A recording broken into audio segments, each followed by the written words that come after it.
13th meeting of the Zoning Board of Appeals. For all present, let's spend a few minutes reviewing how this meeting will be conducted. For the first 2 hours prior to 9:30 p.m., we shall hold a public hearing on the applications that you have received a notice on and that were listed in the Norwalk Hour for hearing. After the application is announced by the chair and read by the secretary, the applicant will come forward, identify themselves, identify themselves by stating his or her name for the record, and then present the appeal or relief being sought. Please present those zoning issues that are relevant to the practical difficulties or hardship required in this application. After you or your representative has spoken, those in favor will have the chance to be heard. After that segment, those against the application will have the opportunity to state their opposition for the record. In the case of an appeal, the zoning staff will have the opportunity to present their findings. Finally, after those against the application have spoken, the applicant and only the applicant will have the opportunity to rebut and respond to the issues raised. The hearing is then closed and the next application called. New applications will not normally be heard after 9:30 p.m. as the board must discuss and act upon these applications. Please note that no further public input is accepted at that time.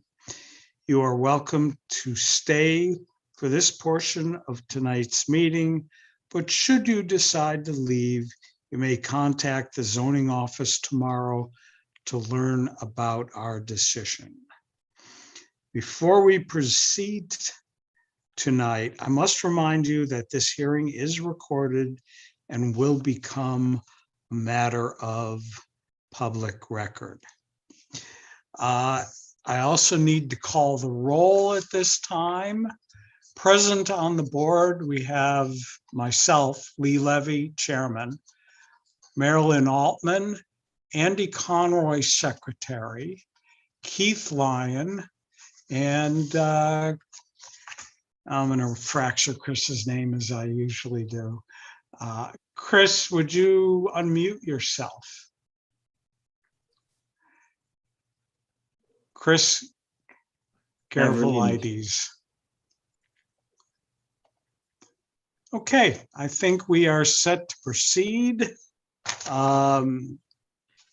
The first item on our hearing, continued from May 20th, is item 21052002, Norden LLC. Andy, would you read this?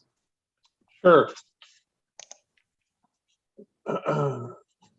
Looking at our staff report, the variance of section 18-1294A 1 and 2 for wall sign letters proposed at 48 inches with a maximum of 24 inches allowed and maximum sign allowance proposed at 1.7 square feet for each linear foot of building frontage. Maximum 1.5 square feet allowed in a P2 zone, which is business, not residential. Property located at 574 Main Avenue, District 5, Block 22C, Lot 15. And the applicant, the paper store, wishes to install a larger wall sign with double the allowed letter height. Now, that isn't entirely accurate, but we'll get to that. The previous tenant was Dress Barn. In February of this year, the paper store obtained a tenant bid up. Subsequently, we amended the permit to increase the parapet height where the proposed larger sign would be located.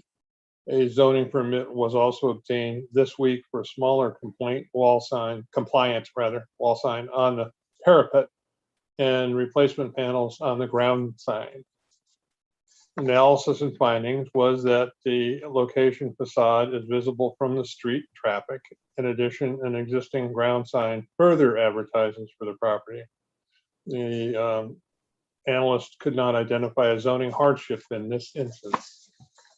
The one thing we did is when we passed it on to this meeting, we suggested that they take a look at what a 36-inch sign rather than 48-inch sign would look like and compare it to a 24-inch sign and give us the artwork, which they have done, to my knowledge. All set. Very good. Do we need to identify the applicant? Are they here? Hi, yes. My name is Brett Usher with the paper store. This is Pat English right here. We have a slideshow again that we can present, if that's all right. Please proceed.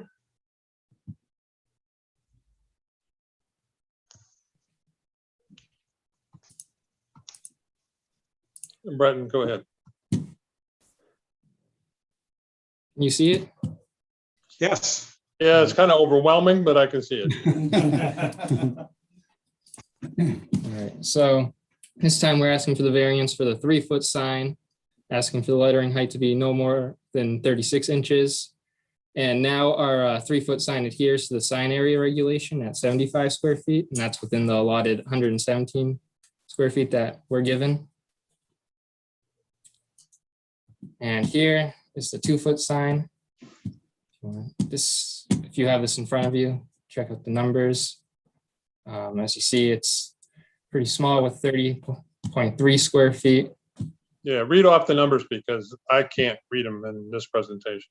Yep, so the facade pole length up top is 78 feet. And then you have the sign at just about 2 feet with 190 inches in length. And that has a total square footage of 30.3 square feet. And the whole entire building is 21 foot in length and height. And then now we'll move over to the 3-foot sign. Again, 78, 21, but this one now is 28 feet in length for the sign and 3 foot in height. And that brings us to 75 square foot for the square footage of the whole sign. And we just like to compare that to our old sign, which this is from the old plaza that we were in next to Walmart. And as you see, this is pretty much the same size as our 2-foot sign that I just showed you. So you just almost doubled in size and can pretty much put on the same size sign onto the new store, which we think that's kind of a hardship, especially with how long the new facade is. And now I have a couple pictures to show you if you want to just watch But as just take a second and show us the 2-foot sign again, the 24-inch. yes, there you go. Yeah. You know, the way the font works, comparing it to the Geico, because you have pieces of font that stick up and pieces of font that stick down, you end up needing more space. Go ahead. To go along with that, we just have some pictures comparing it from different angles. 2-foot sign compared to 3-foot, 2-foot, 3-foot, 2-foot, 2-foot, 3-foot, 2-foot sign, 2-foot, 3-foot, foot, 2-foot, 3-foot, 3, 3. And here's the Town Fair tire, which we had talked about last meeting, how they have a 3.5 feet from their lettering height after they did a variance. And here it is compared. And there's with the 2-foot sign. Here it is with the 3-foot from the same angle. Yeah, show the 2-foot. Just go back one step and show the 2-foot. Yeah, well, that's barely visible, but okay, thanks. 2 foot from the parking lot. And there's a 3 foot from their parking lot. And now, just want to talk about the practical difficulties and hardships. And as you kind of saw with the pictures, its aesthetic is kind of off. I think you said that last time, Andy, that just a small sign with that plaza and how long the facade is, the aesthetic just a little wonky. And if you look at Geico and Verizon, it's just ours is not proportionate with the amount of facade size that we have. And we're kind of penalized for having that long facade sign by the bylaws, since we only have the 75 square foot where we can cover up to the 117. And even with the 3 foot, we don't reach that 117. And one big thing definitely is the smallest amount of sign coverage compared to Geico and Verizon. I looked at, kind of just put it into perspective with percentages, how much coverage we get. And our 2 foot sign only covers 6% of the facade, whereas our 3 foot sign would cover 14%. And that's 2.3 times more. Geico, their sign covers 20% of their facade. Obviously their facade is smaller, but proportionally, that's still a good amount. And that's 3.3 times bigger than our 2 foot sign. Verizon, they cover about 15% of their facade. And it's 2.5 times larger. And then Town Fair Tire, their sign covers about 17% of their facade. That's about 2.8 times larger than what we cover with ours. When you compared yourself to Verizon, did you include the red swoosh? I did not, no. I measured to the N. So it's probably a little bit bigger, not too much of a percentage though. Yeah. Yeah, so we had to go to the bigger store to compete in today's environment. And along with that, I think this helps us compete, and then also helps the plaza compete, as I think it will make us a nice, since we're a destination location, people want to come here. But we don't have the luxury to be in the plaza where people will drive by slowly and stuff. So having this larger sign, I think it will help people see, especially, just from having an angle from in front of Town Fair Tire, which is right next door. It was very hard to see, but the 3 foot was pretty easy, and you could understand what the store was before you were right in front of it.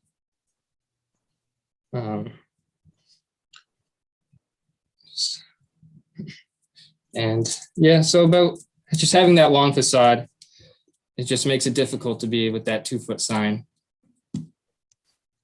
If I can add, I'm Pat English, I'm the general contractor for the paper store. If we look at the 3 foot sign, if the smaller font letters, they're only 2 feet long. So it's really proportional with like Geico and Verizon and everything else in that plaza. Where we're penalized is our trademark, where our P is bigger than everything else. So, realistically, we're trying just to get a variance on the 2 Ps. Everything else fits with the plaza and the bylaws. It's realistically, it's just our 2 Ps because of our trademark. Well, I would agree. You have penalized yourself just by the design of the sign's logo. You've chosen to do lowercase letters, whereas the 2 adjoining signs are all pretty much uppercase. The fact the sign is in black and white is also, I think, a disadvantage in that it doesn't stand out tremendously well against the white facade of the building. And that maybe if color were introduced, in the package, in the name Hallmark, that might help draw attention to the sign without going to letter size that is to the point where you're requiring the variance. If I can just add, we have almost 100 stores, and compared to the other old sign, everything is going to this new design. That's why it's trademarked, the paper store the way it is. It's on all our all our stuff that we mail out, all the magazines. I understand that. So I'm trying to. This is your change that. corporate graphics. So could someone tell me what the hardship is? The hardship, not as you perceive it, but the hardship as defined by our local regulations. Well, I think that's just it. It's your bylaws are a hardship, trying to get a bigger sign in that area, so people can see it. That's really our hardship. Well, I want to bring in a case that came before the ZBA a number of years ago. The big box store BJ's was proposing a building on Main Avenue. They came in with a request for letters that were 8 feet high. And their logic was that they wanted to be seen from the Merritt Parkway. And the distance is over 1/4 mile. And they felt that they needed 8-foot backlit red letters. Now, had this board approved it, the size of those letters, 8 feet, goes with, in perpetuity, the property.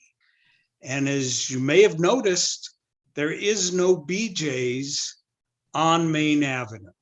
So this is one of the things that this board has to take in consideration, that if we approve something for you, that runs in perpetuity with this building. But the board has already passed a similar thing to the space right next door with Town Fair Tire. That was a different board at a different time. Precedent was already broken. Well, we are not necessarily bound to continue that precedent. Well, you just brought up that BJ's, you didn't want to set that precedent with BJ's. Yes, and we But- denied it. I think And you it's a brought it damn up for a good reason. thing. We don't want to set the precedent with yours. I mean, I'm still waiting to hear what your hardship is that meets the definitions that we are allowed to operate under. I think your statistics were irrelevant, and your positioning of this is who we are is not relevant. I'd just like to hear what meets the criteria for granting a hardship. And so far, I personally have not heard that. Folks, my name is John Anderson. I'm one of the main principals of the stores. I've been doing this for a long time. And I do find the bylaws are a hardship to us because we've designed this, the sign, as you see, the V goes up along the paper for a reason, because most people, it's the length, because there's a different formula. So maybe our hardship is our sign, because we try to conform to 99% of all the bylaws out there. I'm in probably 8 different states, and we've done a good job. This is the first time I've actually been capped by a letter. But if I was a Walmart, if I had 80 feet of frontage, I went 1,000 feet back, and I had the same exact facade, I could put 3-foot letters under your bylaws if I'm correct. So if I was a Walmart, so I'm getting penalized because I'm not a Walmart and I'm not a big box store. Well, Walmarts all around the country, there's some Walmarts that have a facade like this, and then they break off behind the other stores so you can have small storefronts along the frontage. So if that was the case here, they could go and put a big sign, but the paper store can't. Well, And- I should point out to you that the Walmart on Connecticut Avenue came before this commission, I would say almost 2 years ago, with a sign request because they were changing how they did national signage and how they presented their services. And they asked for the stars and the moon in terms of additional signs, larger letters, and we turned them down flat because it didn't fit within our regulations. So don't use Walmart as an example. I have to use the big box because your bylaws allow them to have a bigger sign than me, just because they have more square footage. And I'm being bound to, I pay in my store, I have almost 11,000 square feet. Geico has 2,000. I get the same rules as on a 2,000. I can put the same size as a 2,000 square foot sign. That is a hardship because, people are driving by, they got a 2,000, I got a 80-foot storefront and I have the same thing. That's a hardship here. And I don't know how the hardship was made, by the bylaws, by the fact that to compete in today's thing, I can't have a 4,000 square foot store anymore. You know, because you if keep I- calling this bylaws. They are zoning regulations. I'm sorry, sir. Zoning regulations. But under the zoning regulations in the town of Norwalk, I get penalized for doing a bigger store to compete in today's market. And No, you're because- not getting penalized. You're being asked to conform with the zoning regulations of the city of Norwalk, which you chose to come to. As I said last time, I shop at your store. It's a fine store. Thank you. But I've yet to see any compelling case for a hardship, We all in this meeting. other know- than you feel sorry for yourselves and No, I don't badly feel- done too. I don't feel sorry for myself. If I don't. Gentlemen, if I could interrupt, Andy, last month. Yeah. This is a question for actually Andy Conroy. You mentioned that there potentially might be a hardship here. Do you recall saying that because of did you look into that? You said there was something we should look into. I don't know if you remember. There were three things that I was concerned with. One is Town Fair being so large next door. And the general appearance of what had been there. Yeah, we have some 2-foot signs, but some of them are made out of block letters, so they grab more attention, like the Geico sign. And we have varied in the past when we've had, I wish I knew more about fonts, I'd use the right name. But the stuff that sticks up and the stuff that sticks down sometimes doesn't fit, given the corporate logo, into what we want. I'm sure if we were got in Verizon's case, Verizon's would tell us to pound sand. The question is, how visible is it? And they came in asking for a 4-foot sign, which was pretty ugly looking. Also, it was sort of ridiculous to even think of putting a 4-foot sign up there. And it busted out of our regulations in 2 different ways, but let's not dig into that too much. It just didn't fit. So I said, maybe you want to show us a 3-foot and a 2-foot and compare the two. I personally think the 2-foot is hard to see. There is a parking lot in front. It does have a travel row and 2 parking rows.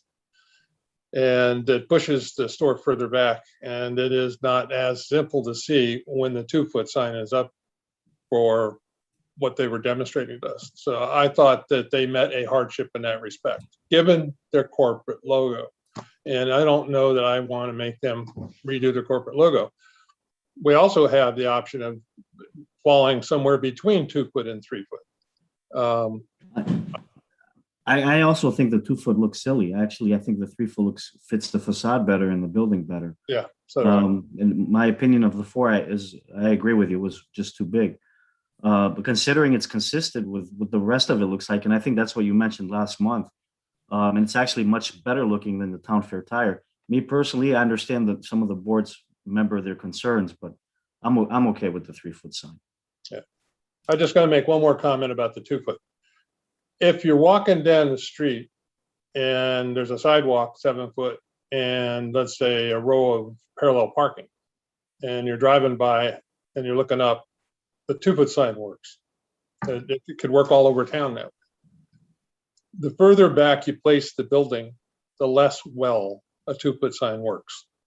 That's my thinking. And we have the ability to vary this. We vary signs up the kazoo. And it isn't that we stick with 2 feet come hell or high water. That's just not true.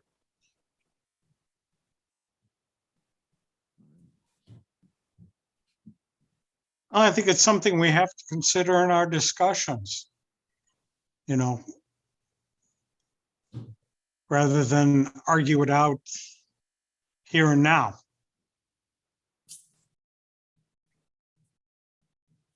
Do we move on? Do you guys have anything to add? I think I would just like to say any consideration, it's very hard, as we all know, to prove a hardship. I do think we do have a hardship. It's a facade, it's hard to see. It's a bigger facade compared to the smaller ones. It makes it very proportional to the whole building. And I do find that a hardship. And I would, any consideration you folks can give us, we would appreciate it. Okay. And Is- we've also been in your town for a long time, and we would love to stay there, and every little bit helps these days in brick and mortar business. Okay. Is there any member of the public that wishes to speak in support of this application? Doesn't look like we have anyone from the public viewing at this moment, so I don't think there'll Okay. be. Was the letter from Dan Grubman read into the record at the last hearing? Yeah, it was. Okay. The one thing wasn't clear is who that person was, what they represent, just their personal view, or is it a company, or are they in the area? Well, I happen to know who Dan Grubman is. He's a private individual who lives in Silvermine. So he, as far as I can tell, is expressing his personal opinion. I found some inaccuracies in his descriptions. So he was pretty much saying that there aren't any examples nearby that don't fit within what our tightest regulations are. And we both know that's not true. I would agree with that. So any other comments from the board? Hearing none, I would say I would recommend we close this item and move on to the second item on our agenda. 21-0520-03, Catherine Tracy. Mr. Secretary. She's looking for a special exemption to separate two adjoining developed non-conforming lots in the same ownership. Section 800 rather, E2. Variance of section 118-340C for lot area, lot width, lot coverage, setbacks, and section 118-1220J parking requirements for a tax lot 104. She wants to demo and replace the cottage that exists there at this time. Lot 103, house to remain in a B residence zone, property located at 1 and 3 Greenwood Place, District 5, Lot 85C, Lot 103, 104. They're located in Harbor View, if you're not familiar. Request, the applicant seeks to separate two lots merged per zoning regulation. Each lot has an existing single-family residence. The proposal is to replace the smaller dwelling with a new single-family residence that would be constructed to be flood compliant. The proposal would require parking requirement variance. In the background, currently One Greenwood Place contains a two-story single-family residence built around 1960. 3 Greenwood Place contains a one-story single-family residence built around 1920 in a cottage style. If variance special exceptions are granted, this would be demolished and a new flood-compliant home would be built. Analysis and findings. Both lots were created in 1909, predating zoning regulations. Both homes were built prior to the 1989 addition, section 118-800E2 into the zoning regulations. This regulation requires confining non-conforming lots under same ownership. Variances requested for lot area, coverage, and setbacks are not greater than the existing non-conforming structures. Flood zone and lot creation prior to zoning regulations could be considered a hardship. That's it. Very good. Ms. Sutji, welcome to our hearing this evening. Thank you, I- Mr. Chairman. Thank you, Mr. Chairman and members of the ZBA. Thank you for this evening and for moving this matter over to tonight's agenda. For the record, my name is Liz Sutji. I'm an attorney with the law firm of Carmody, Torrance, Sandak, and Hennessy. Our office is at 707 Summer Street. Present this evening is the property owner and applicant, Catherine Tracy. William Earls is also on the line, and he is the project architect for the 3 Greenwood Place replacement dwelling. And also present this evening is Matt Pop, a principal of Environmental Land Solutions. Matt created the Coastal Area Management Report, which accompanied the CAM application that was submitted along with the variance and special exception applications. Just a matter of housekeeping, we did submit the green cards and any letters that were returned, which evidence notice of tonight's hearing to abutting property owners. Those were submitted prior to last month's scheduled hearing. And as you know, this hearing was opened and immediately continued to tonight. So the property owner, Catherine Tracy, has owned these properties for many years. Number 1 and number 3 Greenwood Place are located in the Harbor View section of Norwalk. John Hayducky, if you would, could you screen share some of the photos, if that's possible, or Michelle, if you could do it? That would be Oh, you terrific. got that? John, do you have it? I Or you have them on?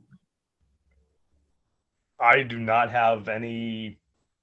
I have the application here. I wasn't given any electronic files to screen share or anything like that. I had emailed photos earlier yesterday. Let me. Oh, I think. Screen share. Oh, Well, they're working on that. In the meantime, I Yeah, don't let want to me take get up on too that, much let me get on of time. The properties are District 5, Block 85C, lots 103 and 104. Oh, here we go. So those of you who may not have had the opportunity to drive down to Harbor View and take a look at the property, this is a view looking eastward on Greenwood Place. Number 3 Greenwood is the dwelling on the left with the porch just beyond where the blue recycling bin is. Could you scroll down to the next one, please? There we go. That's another same view. You'll see that Greenwood Place is rather narrow. It's about a 10-foot wide travelway. So there's no on-street parking, and those who can park on the street, it becomes very challenging and tight down there, for lack of a better word. John, if you would move it up just a little. So this photo is number 3 Greenwood Place, the house that was constructed around 1960, and that is number 1 Greenwood, tax lot 103. If you'd scroll up just a bit again, John, please. And that is the 1-story cottage constructed around 1920, which is situated on tax lot 104. The address is 3 Greenwood Place.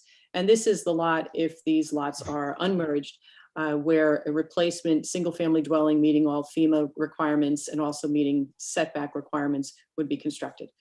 Okay, John, if you could get rid of that now, that would be great. Could you possibly? Credit where credit's due. That was Michelle. Thank you, Michelle. Could you screen share map 255, because that's essential to this discussion. So the lots were created as part of a subdivision that existed prior to zoning. This is map 255 recorded in the Norwalk land records on or about 1920, and the highlighted lots are lots 1 and 3 Greenwood Place. So clearly the one component part of the regulations in which you are to consider when acting upon an application to unmerge the lots is this on a map that exists in the on the land records prior to the enactment of zoning? And the answer to that question is yes. Okay, would you mind sharing the zoning location survey? So both lots, number 1 and number 3, are pre-existing legally non-conforming. They don't meet the 50-foot wide minimum lot size.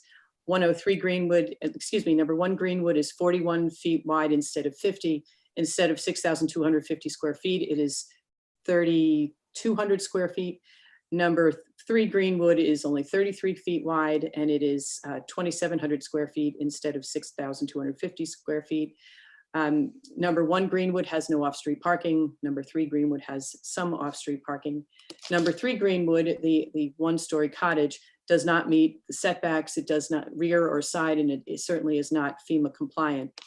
And the age of that structure, coupled with the water damage and old water damage it experienced during Hurricane Sandy and the old construction, it's really not viable to elevate that structure. It is much better to reconstruct it anew. So we have 2 requests before you this evening. One is the applications for special exception to divide the non-conforming lots into 2 building lots that they were merged by operation of zoning. And the second request are variances that would flow from that unmerging of the lots and the new structure that is proposed, as indicated as proposed 2.5-story residence on tax lot 104. So the first request is centered on section 118-800E2, which states if 2 or more adjoining lots or parcels of land are in single ownership and are recorded in the land records as separate building lots before the effective date of the regulations, and if 1 or more of those lots do not conform to the regulations, then such lots shall be considered to be an undivided parcel, and no portion of said parcels shall be used or sold so as to diminish conformance with the regulations, except as may be granted by special exception. In other words, we have to come to you to unmerge the lots that have existed in this configuration since the early 1900s. You've seen these types of applications from time to time. Typically, you've seen them though when there is 2 lots, 1 lot has a dwelling on it and 1 lot may be vacant, or 1 lot will have a dwelling and the secondary lot might have an accessory structure such as a garage or a pool. It's not all that frequent that you see this type of situation where you have 2 non-conforming lots that have been merged and both lots are improved with structures, as is the instance in Ms. Tracy's situation. The zoning regulations, as you know, are geared toward and dedicated toward reducing or eliminating nonconformities. And in this unique situation, without unmerging the lots, the nonconformity is even greater, even more exacerbated in that you'll have a B residence zone lot that has 2 dwelling units on it, and that would not conform with the zoning regulations.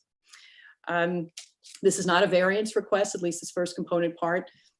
So the practical difficulty or unnecessary hardship standard doesn't apply. So the next question is, well, how do you determine and what standard does apply when you decide on an application for special exception? The applicant must demonstrate to you that it never has had any intent to merge the lots. And so the next question after that is, so how does one demonstrate that to you? And there are a variety of avenues that can be pursued: documentary evidence, existing conditions, or any other number of ways to demonstrate that the lots have always been intended to be kept separate. We've submitted a whole host of documents to you, and I won't go through each and every one of them, but I'll just highlight them. As we already saw, the lots were created independently in the early 1900s and are recorded on map 255 in the land records, long before zoning came into effect. There are separate tax cards for each lot from 1929, 73, 83, and current, and those have been provided. Each lot is identified in the deed. Each lot has a separate single-family dwelling on it. There was even an indication in the former zoning enforcement officer's notation in 1991 that there are separate lots and have separate houses on them. There are separate tax lots. There have been separate tax bills issued. There are separate sewer laterals, separate sewer use fees, separate building permits issued in 1954 and 1992 for number 1 Greenwood, and then again for number 3 Greenwood, another separate building permit. And lastly, there are separate gas and electric meters. I would submit to you that all of this documentation, as well as the existing conditions, certainly demonstrate that there has never been an intent to merge these lots into one B residence lot by the applicant and by the owner. That brings us to the second request, and those are variances, one that would flow from unmerging the lots, or in other words, putting them back into the condition they were prior to the regulation being enacted that would merge the lots. And they become impactful with respect to the 2.5-story residence that's proposed on tax lot 104. Right now, that cottage doesn't comply with the rear setbacks or the side setbacks. It doesn't comply with FEMA minimum flood elevation. So in order to make a compliant structure, my client has decided to construct the residence that appears on this site plan, and that Mr. Earls can certainly walk you through his architectural plans. It will meet the side yard setbacks. It will meet the aggregate side, rear yard, side yard, and be fully FEMA compliant. The requests before you, however, deal with allowing 2 tandem parking spaces, and that's shown on this plan as 2-car parking under, meaning a tandem space, one behind the other underneath the dwelling. One of the parking spaces intrudes into the front setback, and then there is a small portion of the dwelling that also intrudes into the front setback. You may ask, why was this type of design proposed? Well, one of the reasons was that my client wanted to provide the residents to the rear as much space between their dwelling and this dwelling as they possibly could, since right now there's really very little. And in doing so, they also tried to achieve somewhat of a symmetry along Greenwood Place, in that many of the other dwellings are located similarly from that property line back. You'll see number 1, Greenwood is situated somewhat a little bit into the front setback. This would be a similar setback, and the property to the east, owned by Andrea Light, a former zoning commissioner, also has that similar symmetry of location. So those are the reasons that we thought this would be the best location for the dwelling. I think it's beneficial certainly to have 2 parking spaces off the road, and so that Greenwood Place can be a more safe and easy thoroughfare. And part of this plan, as you'll note, there is a proposed common driveway between the properties. So even number 1 Greenwood Place could eventually have 2 parking spaces tandem as shown behind the front setback. And that brings 2 more cars off the street and a better ease of traveling along that 10-foot wide travelway. At this point, if possible, if Mr. Earls, if Michelle, you could screen share Mr. Earls' plan, and he could walk you through it very briefly. But if you have any questions of me or Catherine Tracy or Bill Earls at any time, please feel free to ask, and we'd be happy to answer them.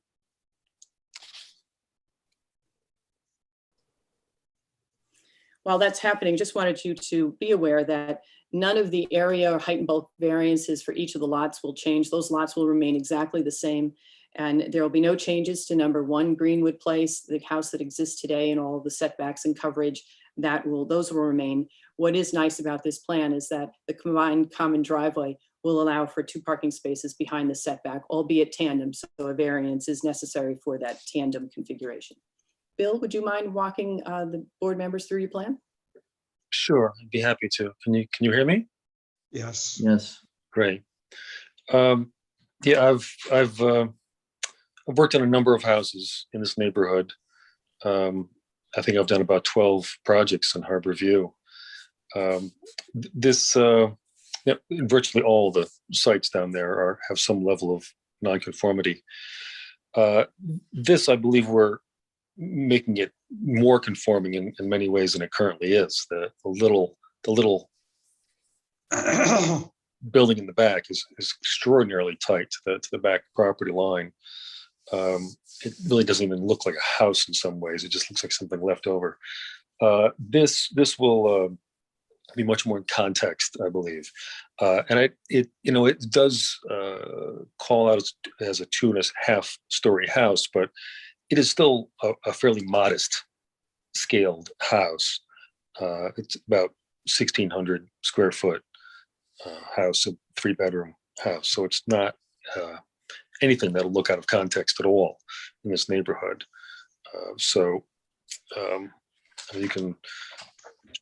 We've actually narrowed the house at the front. There's a front porch on the house, so there's a number of architectural elements to help blend in with the neighborhood. So you see the front porch, you see the steps up the side. And then the house gets a little wider as it goes farther back. But overall, it's still a fairly modest house. There's, I hope that it kind of hides even the modest bulk that it has. I'm trying to break down the mass of it so it fits in contextually. I do think, having this house align with its neighbor will make it look like it was always there. And that's always an important feature to me, that it always kind of looks rather inevitable that it was part of the historic fabric of the neighborhood. Are there any questions on the building itself? No, I find it a good response to the neighborhood and to the historic architecture of Harborview. Thank you. If anyone has any other questions for me or for Catherine Tracy or for Bill, I'd be happy to answer them. I think this is probably one of the few applications where there were a significant number of letters of support, and that I think is a testament to Catherine's efforts to describe and explain what she'd like to do with this cottage, with the property with cottage on it. And I think there are probably in excess of 8 or 9 letters, if not more, in support from immediate neighbors and others in the general vicinity. And I would just ask that the board take judicial notice of any of those that have come in, and perhaps you could just read the names of the individuals who are the signatories to the letters, as they are in large measure indicating the same degree of support. But that generally concludes the presentation we have. And I would just like to reserve any time should there be any opposition or anything that we need to address or rebut at the end. But I think in summary, both lots, as we've demonstrated, have existed for many, many years, well before the enactment of zoning. The existence of the separate lots and the applicant's proposal don't expand the non-conforming conditions of the lots. Her plan to demolish the small house on tax lot 104 and construct a new FEMA compliant dwelling with 2 parking spaces off the street, even though they are tandem, and a sizable backyard and side yards, are much improved use of the property. Moreover, the new house will give the rear abutting property owner a sense of space by locating this dwelling further from that property line. Lastly, the creation of the shared driveway and parking spaces does remove some of the congestion that can occur on Greenwood Place due to the lack of parking at 3 Greenwood. We hope that these suggested hardships are significant and are substantial enough for you to grant approval. And we also believe that the documentary evidence and existing conditions demonstrate that there has never been an intent to merge these lots by Catherine Tracy. If you have any questions of me, I'm happy to answer them. Has the CAM application been approved? The only CAM application is the one that's before you. This does not require a CAM application to the zoning Okay. commission because the structure is in excess of 100 feet from the coastal resource. But since it is within the CAM zone, we are obligated to submit one to you. If you have questions of Matt Pop as to the impact of this structure on the coastal resources, he can certainly come on the line and walk you through his analysis, but I think it's rather self-explanatory. I would agree, because you're lifting the structure well above the floodplain. So that alone satisfies me. Is there any member of the public that wishes to speak in favor of this application? I'm just curious, Liz, when were the lots purchased? They were both purchased at the same time or at separate times? Both of the lots by Catherine. I'm sorry, Mr. Gavrilis, excuse me for interrupting. They were purchased at the same time in 1991, after the regulation was enacted in 1989. And they were purchased as is the condition they're existing in today. Okay, thank you. Sure. Is there anyone who wishes to speak in opposition to this application? I hear none. Mr. Secretary. I want to start with the The one appears to be an architect. And wonders, is there any relation to the architect that's handling this? Shop Reno Wharton. Michael G. McClune. Is he related to the project at all? No, but he recommended me. He lives in the neighborhood, Yeah, okay. but they. I just wondered if he's part of your firm or you're part of his firm. No, he's lived down there for a while, and he doesn't really care to work on these kind of scale of projects. Their firm gets larger projects, I believe, and I'm totally happy to work on these projects. Okay. So he recommended me. There are lots of short letters that basically say that they support the project. A whole lot of them, actually. And I'm going to, when the address is provided along with the signature, I'll provide it to you. Mel Sokatush, 5 Oliver Street, is in support. Mark Toner, I don't see an address for him, asks that we approve all the applications. Carrie Fairchild asks that we approve the applications. She's at 16 Park Lane in Norwalk. Emmett Ryan is at 5 Park Place, Norwalk, and asks that we approve the applications that were filed. Lori Baker, 20 Harbor View Avenue, has a slightly longer letter and praises Missy and asks that we approve the application.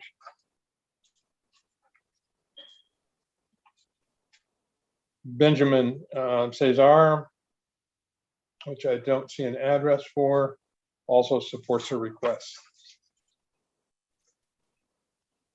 Nina Card, 156 Woodward Avenue, which leads down to Harbor View, has no objection.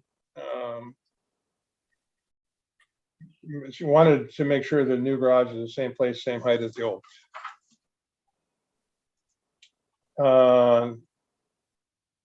Cesar, we've done. It is possible I could read people twice because there's a really long list and a whole lot of paper here. Mary Beth Sullivan and Robert Artell support her requests, and they're at 42 Harborview Avenue. Lori Baker at 20 Harborview Avenue. I think we got her. Carol Eager Foss and Harold Foss at 62 Harbor Avenue support the requests. Emmett Ryan supports the requests. 5 Park Lane, I think I got him in the front end of the thing. Betsy Horan, 60 Neptune Avenue, says that she's known Catherine for many years, and we support her requests. Carl Fairchild, 16 Park Lane, supports the request. And Patrick and Jenny McAuliffe, 42 Neptune Avenue, they also support the request and praise Catherine. That's it, Mr. Chairman. Very good. Do we have any additional questions to the applicant from the board? Ms. Sachi, do you have any final comments?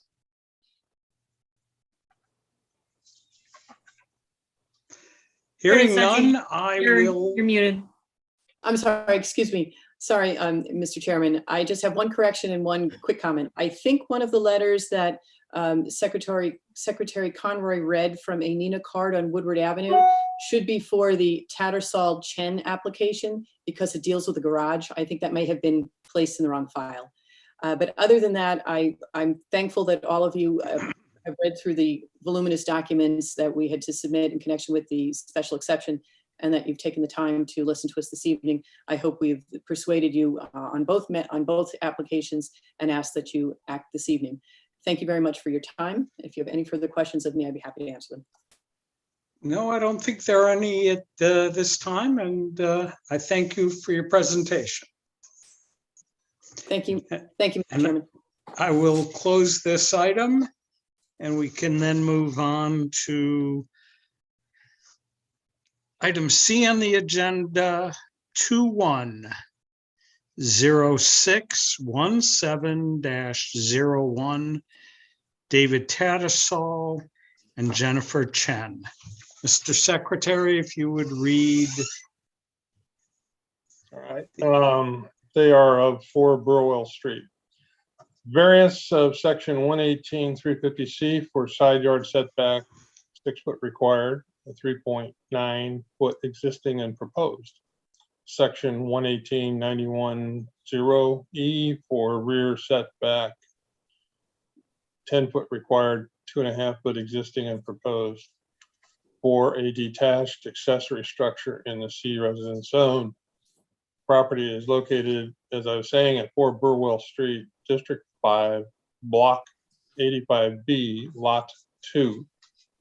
The applicant seeks to demolish an existing non-conforming detached garage, then replace with a slightly larger one-car garage, similar footprint that could accommodate vehicle storage. Background, the existing detached structure is accessory to a single-family residence built around 1920. Analysis and findings, the proposed replacement garage is a modest increase to the existing footprint of non-conforming structure based upon the location of the existing house and deck. There does appear to be a practical difficulty in achieving vehicle ingress egress if the garage had to meet required setbacks. Thank you, Mr. Chairman. Very good. Will the applicant come forward and identify themselves? Thank you, Mr. Chairman. Again, for the record, my name is Liz Suchy, a partner at the law firm of Carmody, Torrance, Sandak, and Hennessy. Our office is 707 Summer Street in Stamford, and I represent the owners of the property and the applicants, David Tattersall and Jennifer Chen, both of whom are on the line tonight, along with Maria Genovese and Bill Andriopoulos of Andriopoulos Design Associates. They are the project architects. Certified letters were sent to all abutting property owners and those across the street from the property on or about June 3rd. And the domestic return receipt cards and any unclaimed letters that were returned to my office were delivered to zoning staff this morning and should be in the file. As indicated in the memorandum read by Secretary Conroy, the applicants, as I said, are David Tattersall and Jennifer Chen. Address of the property is 4 Burwell Street, District 5, Block 85B, Lot 2, and it is in a C residence, C as in Charlie. The lot area is 5,654 square feet, where 5,000 square feet is required for a one-family's residence in this zone. The property is bounded to the south by Burwell, to the west by Woodward Avenue, and other residentially developed properties to the north and east. It is also within the coastal area management zone. May I ask that the survey be screen shared if possible by Michelle, if you could do it, or if you could do it, that would be great. Michelle, if you don't have it, I do. Yeah, I don't think I got that one from Tammy. If you could, please. That's fine, we can do that.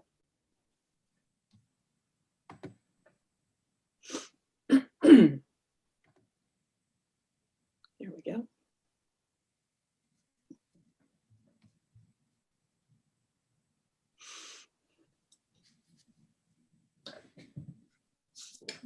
Here we go. So here is a recent survey from February of this year, and it shows the property. Burwell Street is on the bottom of the page on the south. And as I indicated, the property is bounded by Burwell to the south, residentially developed properties on all the other sides with single family residences. The existing 2.5-story dwelling is situated in the mid to southern portion of the property. And the structure that we're talking about replacing is located in the upper northeastern quadrant, and it's shown as proposed one-story garage, but there is an existing one-story, one-car garage today. Part of this application also includes the construction of a pergola attached to the western side of the proposed one-story garage, should you decide to grant the approvals that we seek. That's the survey. And as you will note, the rear setback is about 2.5 feet in the corner, and that mirrors the current setback of the existing garage. Required is 10 feet for accessory structures, and we're holding that 2.5 foot rear setback line. And the side setback should be 6 feet, and we're holding a 3.9 thereabout side yard setback, which mirrors generally what exists today. The slight increase, you'll note, extends around the western and southern side of the existing garage, as Maria is showing with the cursor right now, the arrow, and the pergola is to the left. Okay. Michelle, could I impose upon you to screen share the photos if you happen to have them? Those I know I sent over yesterday. If you have them, that would be great.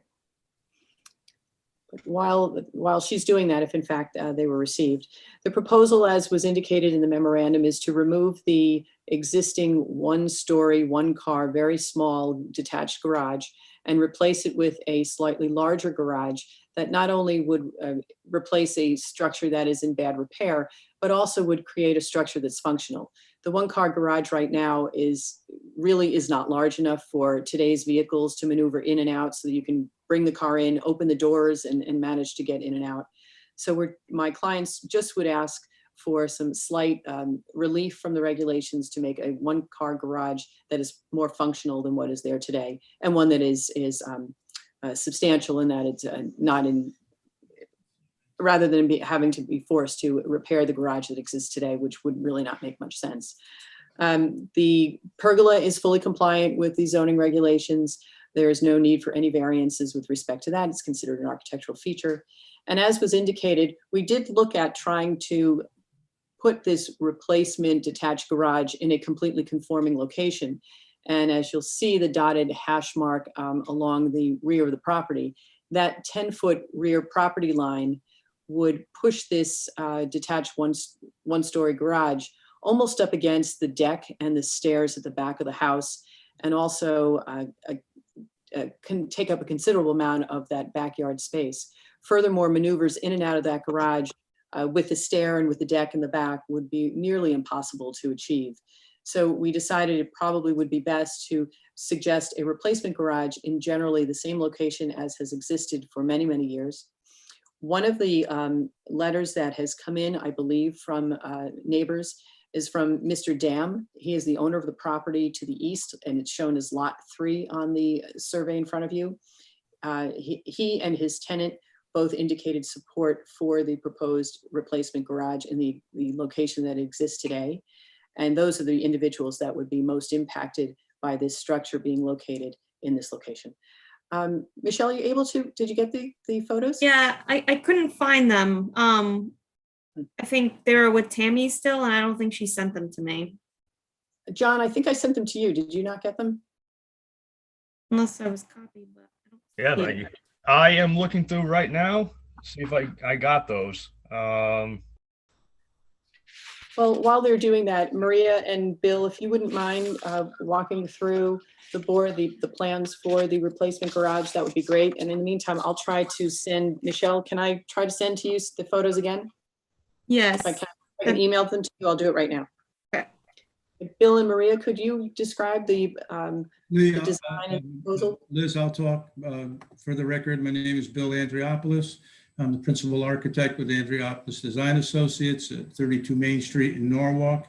Maria Genovese is a senior project manager with our firm, and she's here tonight also. Yeah, just as Liz explained in discussing the project with the clients when we went out to the site, the pictures that may be in your file of the existing structure are somewhat deceiving, as pictures often don't describe exactly the condition of the structure. The structure is dangerously in need to be taken down, and that's what prompted David and Jennifer to call us to talk about repairing it. It was discussed. The foundation system in the building is decayed and deteriorated. There is no perimeter concrete slab inside the building. there is, but it's deteriorated also. So it really needs to come down, and we discussed, the situation of the setback and location of the garage with them. And primarily, this location is the only location that we feel works for them, as that's at the end of the existing driveway, which now they access their property from and drive back into the rear yard. They oftentimes do back into the driveway, so that would probably continue. The existing garage is approximately 10 foot 6 inches in width. These are exterior dimensions, not counting the construction of the walls, and 18 feet 8 inches front to back.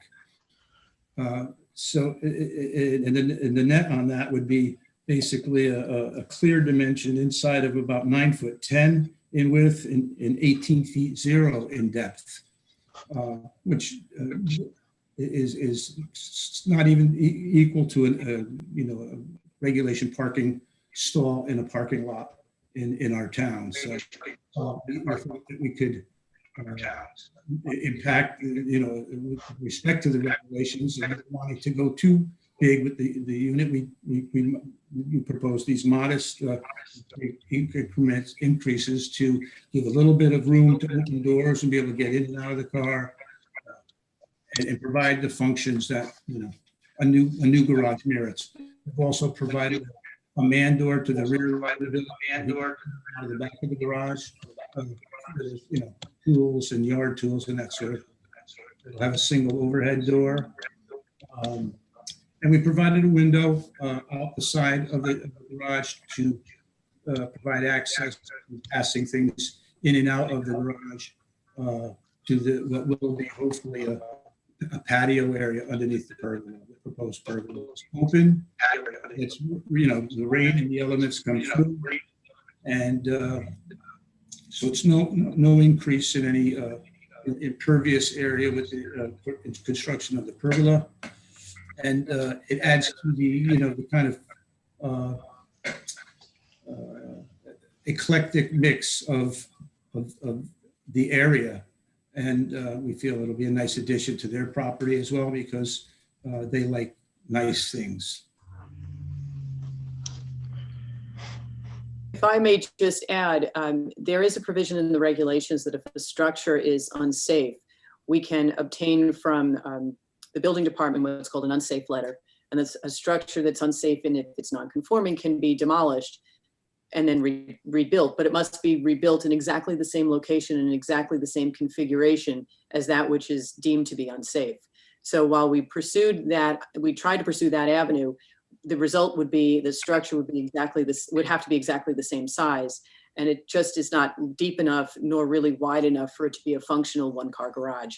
Hence the reason to come to you for a variance for a side yard and rear yard to ever so slightly enlarge that structure, which generally has been there for all these years. Michelle, have you been able to, did you get photos from me? Great. Thank you.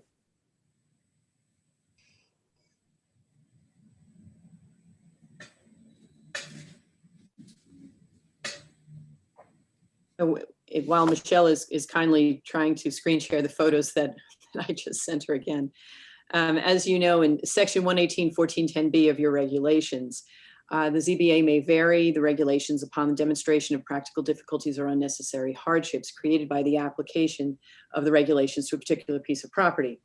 Moreover, variances can be granted when the request is in harmony with the general purpose of the regulations so that substantial justice is achieved.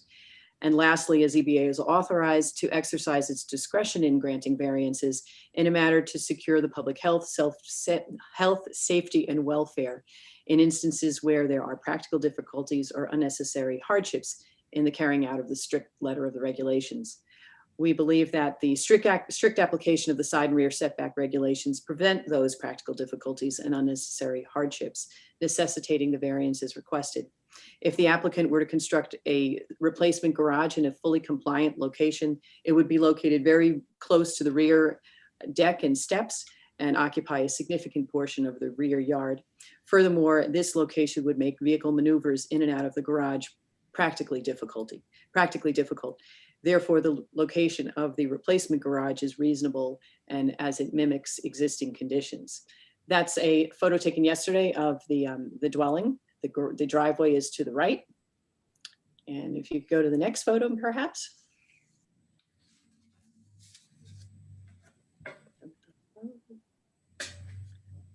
So my clients submit that there are practical difficulties and unnecessary hardships that prevent them from complying with the regulations, and the relief sought is reasonable and appropriate. Post-construction, the location of the garage will be in almost the identical location of where it is today, and it is most appropriate and will not have any adverse impacts on the neighborhood or property values. Hopefully we can see a few of the photos of the garage and the condition that it is today and its location. Sorry, be patient with me as I'm trying to navigate on this paint, because I know when the pictures came over, they're all like rotated. So I was trying to come up with something that made it a little more presentable, but we can all turn our heads sideways and look that way. It's easier. While Michelle is kindly trying to maneuver through what I just sent her, do you have any questions of me or Mr. Andriopoulos or Ms. Genovese, or even Mr. Tattersall and Ms. Chen? Okay.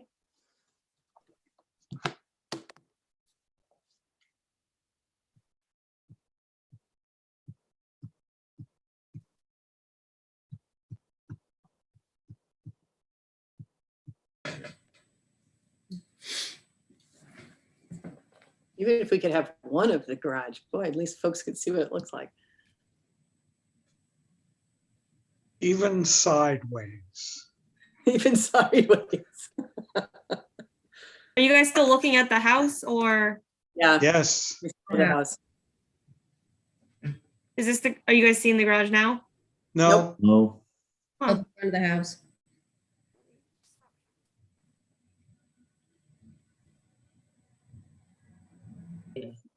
Try it one more time. Maybe this is it. There you go. Am I there? There you go. Yes. So that structure sits in the northeast corner of the property, about just over 3.5 feet off the side yard setback and just a little under 3 feet off the rear yard. The replacement garage would be in almost the same location, slightly larger along the garage door side and slightly longer along the left side. And that's generally it. 1 story, 1-car garage. Okay. Is there any member of the public that wishes to speak in favor of this application? I think Ms. Altman had her hand raised. Is there a question? Can I ask, is there, I don't have in front of me what the neighbors, any letters in support or in non-support of this? There's two letters of support. One was given to us early on, and then a second one just recently. Let's see. One is from Nicole Setzer, a tenant at 6 Burwell. And she said that she had spoken with her landlord, Mark Dam, which is hearsay, unfortunately, who owns the property. Neither of us take issue with the new garage being built. We support the request for variance. Please let us know if there's anything additional you require. And another from Nina Card.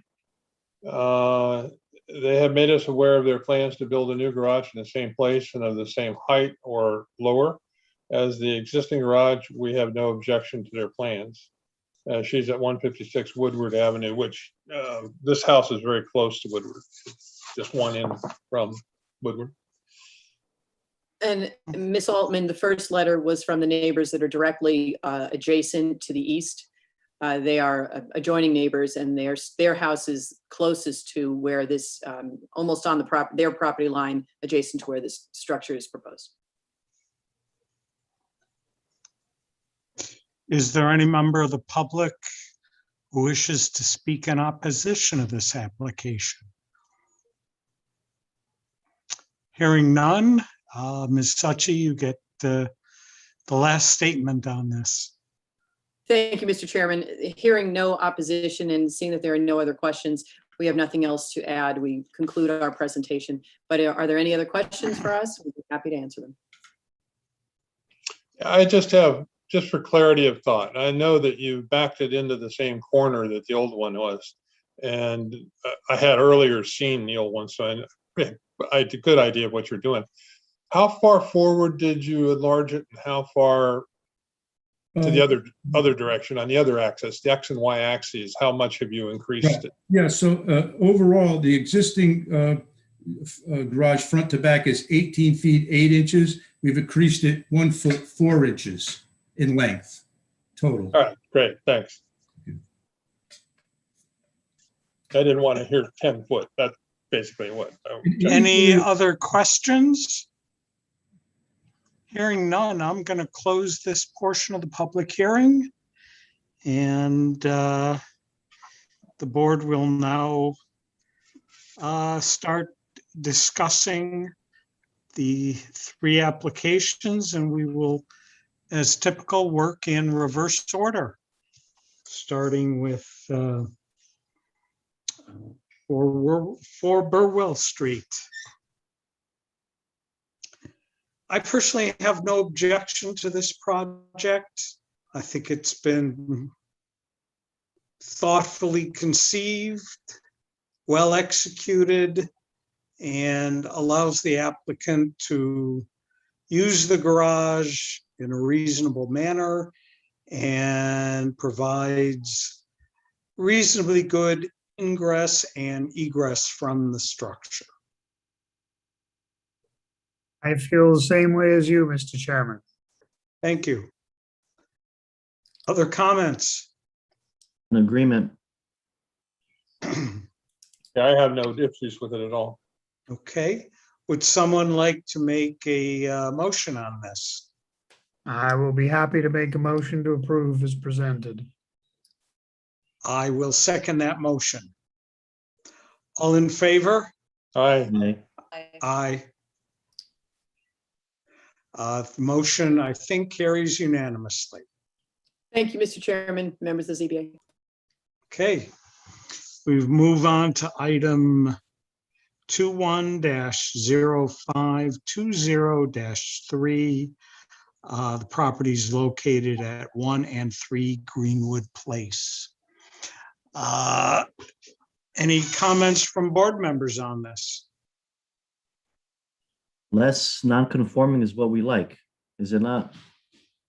That is one of the main goals of the Zoning Board of Appeals. Yeah, so I'm in I- favor of the application.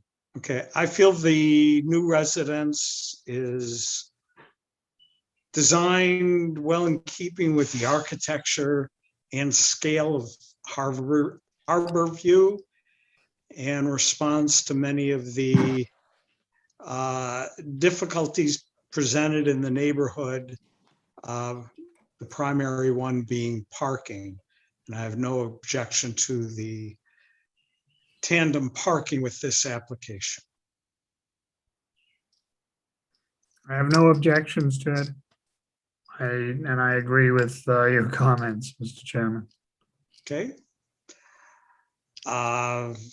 In terms of subdividing this lot, I think that, quite frankly, it's a no-brainer that while these may have been joined at one time, I think the fact that the tax records, the maps, the bills have all been in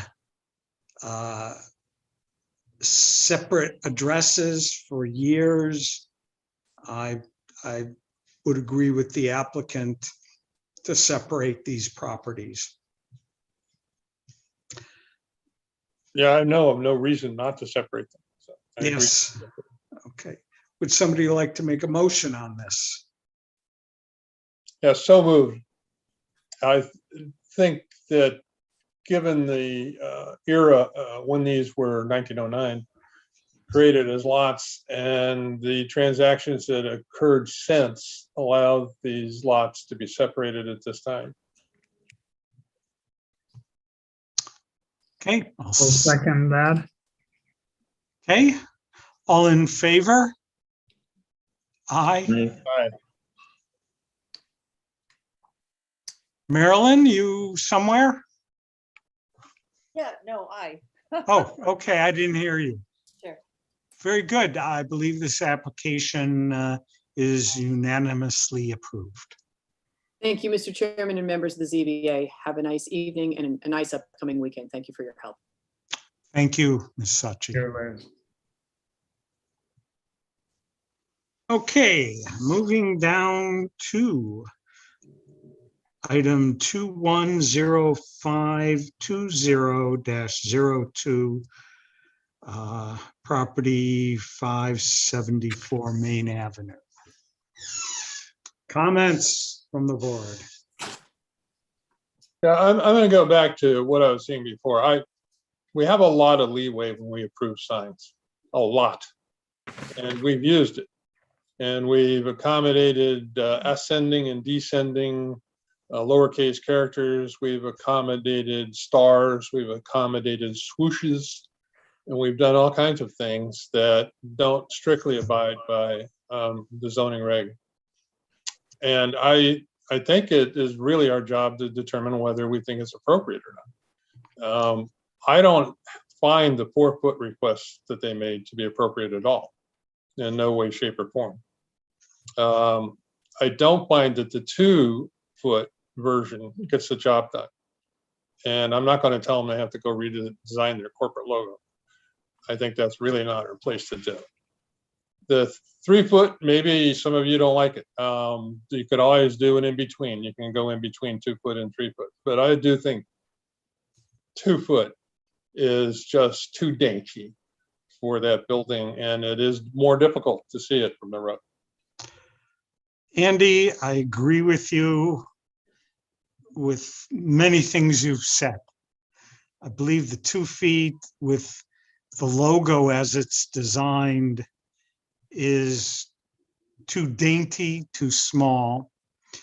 The fear that I have in going to 3 feet is that when the paper store is gone, we get a tenant with a very long name with 3-foot letter, with the ability to use 3-foot letters in purple, green, and orange, and it takes up the whole frontage of the building. Well, you can't do that. This guy is suggesting with the 3-foot and definitely with the 2-foot that he meets the area coverage requirement. Okay. And so, having seen that, you know that you can't get much bigger than what he showed you. Okay, you're absolutely right. I negated that in my thinking. Marilyn? Chairman, I mean, I will just tell you, I do know a bit about font and things like that. And, just looking at the drawing of all 3 frontages, even though this is all lowercase, so is Verizon. Verizon is all lowercase, but the sizing of 3 feet is really appropriate. I mean, I think it will be, readable. Hard to say what happens down the road, and I understand your concern, but I have to say, I think if you go smaller, it will be unreadable. You'll have people like squinting. And I think what they've done here, this is their logo, and I think it fits, especially given the frontage. I think it's really appropriate. I can understand people not wanting to go to 4 feet. I didn't see the 4 feet one actually in my paperwork, but the 3 feet to me looks fitting. It just does. Okay. So. Anyone else I'm wish in to favor weigh of in it. on this? Oh, I'll just say what I said before. I agree with Andy. I actually think the 2-foot looks a bit silly on such a big facade. So I think the 3-foot is Yeah. appropriate, and I think it's I don't think we're gonna have problems down the road. So Well, I'll make a motion that we accept a height of 3 feet for the combined height of letters up and down on this sign. Let me amend that just to add that remain within the regulations, square footage allowed. Yes, I'll agree to amend my statement with a compliance to not exceed the allowable signage area. And can you reiterate what that allowable signage area is, please? It'd be better if we had their damn drawing up on the thing, but it was 1.5 per linear foot, wasn't it? 1.5 square feet per linear foot of the building. And they have a really long building, so they do get a bunch of square feet. But if you then tried to come in and say, okay, now I'm going to add 10 feet to each side of that, you can't, because you'll blow out the square footage allowed. That is correct. There it is, 1.5 is the ratio. Does that make any sense to you, Marilyn, or does it need to be kind of drawn out? Yeah, no, I see what you're saying. I just wanted to establish that. Okay, any other comments? Okay, Andy, did you second my? I did with the amendment, yeah. Okay, so we'll call for a vote. All those in favor of approving the application as stated? Aye. Aye. Aye.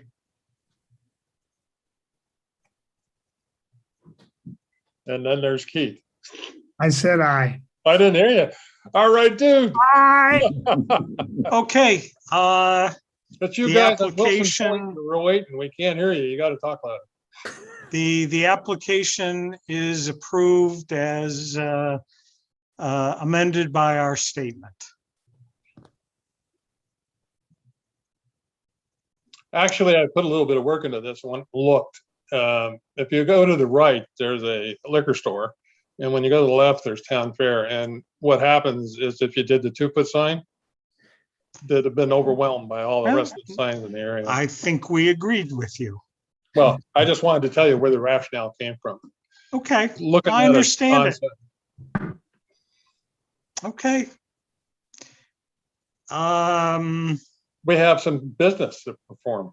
Yes, we do. Yeah, we've got some minutes to look at and approve. Okay. Unless you want to put it off to next week or next month, rather. Any discussion on the minutes from last month's meeting? I had no issue. Good. Keith, were they okay for you?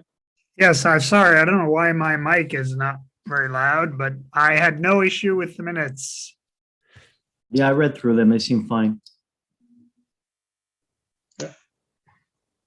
Marilyn? Aye.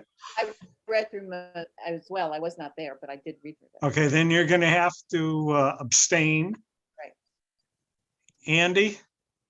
So I move that we approve the minutes. I second that. I have to abstain because I was not at the meeting.